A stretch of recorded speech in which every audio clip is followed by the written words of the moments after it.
Anita favored the doctor with a feline smile and said, "I've been ready for over 2 weeks. I was just waiting for my promotion to give it to him." Somehow it seemed like the most appropriate way to celebrate our new relationship. "I'm sure little Bree will enjoy his surprise immensely. Thank you for giving me the idea and helping me get the medications." "It was nothing," the doctor grinned. "It was the least I could do to see that my favorite mother and her darling baby are happy together. It will cement the bond between you and complete his emotional dependence on you. I think that the both of you will find it enjoyable. Of course, it's not the same as sex, but it has its own pleasures." Anita looked down at the simpering infant in her arms and smiled maternally at his predicament. She dipped into her pocket and produced a pacifier to pop in his mouth. The adult speech of the women surrounding him lost all meaning as Howard's lips wrapped themselves around the pacifier and his cheeks began pulling at the nipple with suckling motions. Howard's anger flowed out of him with every movement of his lips. In a few moments, the pacifier had evaporated his rage. The soft cloth-like paper liner of the disposable diaper felt so comfortable. Howard snuggled against Anita, feeling warm and cozy against the warmth of her breast. He laid his head against her shoulder and closed his eyes. There was no sense in fighting it. Within minutes, Anita's baby was fast asleep in his mother's arms. He was still sucking on the nipple unconsciously as Anita finished her discussion with the two women and took him back to the nursery. She nodded at the attendants and walked into the room marked with the colored cutout of a baby bottle with little Bree in her arms. She sat down in the rocking chair that the daycare provided and made Bree comfortable in her arms before she removed the pacifier from his still suckling lips. Howard whimpered weakly at the loss of his soother and watched with huge eyes as she slowly unbuttoned her blouse. Anita reached inside her blouse and unfastened the special bra she had bought 3 weeks before when she had started the hormonal treatments in anticipation of this day. She cradled her enlarged breast in her hand and removed it from the confining fabric to present to her infant son. Howard squirmed in horror as her engorged aureola neared his face. Anita took her nipple and gently brushed it against his cheek in a millennia-old maneuver to entice a baby to nurse. His mouth opened involuntarily as his submerged rooting reflex surfaced and turned his head to meet the nurturing source. "She can't. Oh God, no. Please no. MMGGG. MGGMM. He thought as his tiny lips surrounded her nipple and drew the teat deep into his mouth.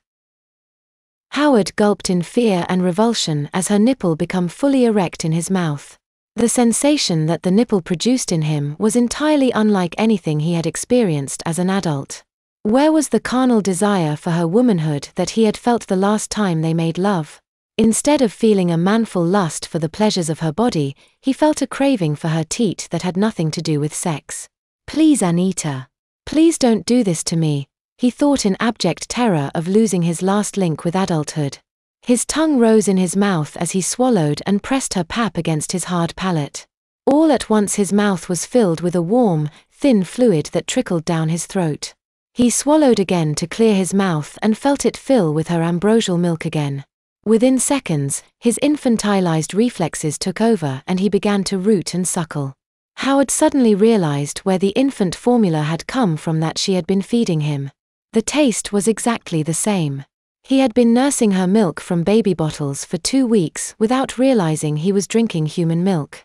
He shuddered slightly at the thought and peed a little in his diaper even as his cheeks greedily pulled her pap deeper into his mouth so his tongue could massage another delicious jet of warm milk from her nipple. Thrills of pleasure ran up from Anita's crotch as her baby suckled himself on her turgid breasts.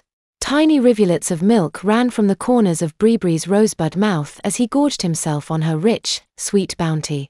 Memories of his early youth flashed so quickly through Bree's consciousness that he hardly noticed that his mind had passed beyond the age of 10 months. The warm and fuzzy feeling he had felt at Anita's Sunday coffee clutch had returned with a vengeance, sweeping away his ability to reason before he could mount a defense. The light in his eyes faded and a blank look of innocence came over his face as the last vestiges of his intelligence were drowned in his mommy's gift to him. Anita stroked his hair affectionately as she watched him fill his little tummy and smiled in maternal triumph. The doctor told her that she could easily nurse him 3 to 4 times daily and she meant to seize every opportunity to nourish her child with her body. She had no intention of letting little Bree be a bottle-fed baby. She wanted him to be her sweet little titty baby forever and ever. Anita had a sudden image of Howard as an insect that had been caught in infantile perfection and fixed in time before being pinned forever to her breast like a scientific exhibit on display. He had been the consummate specimen of American manhood. Smelly, overgrown, irresponsible children with the colossal self-conceit to think that women drooled for the chance to wash their stained underwear and pick up after their messes like mothers trailing behind escaped toddlers running gaily amok through a just-cleaned house. Now he was only a helpless infant, a charming bundle of needs who she'd pamper and cuddle throughout each day.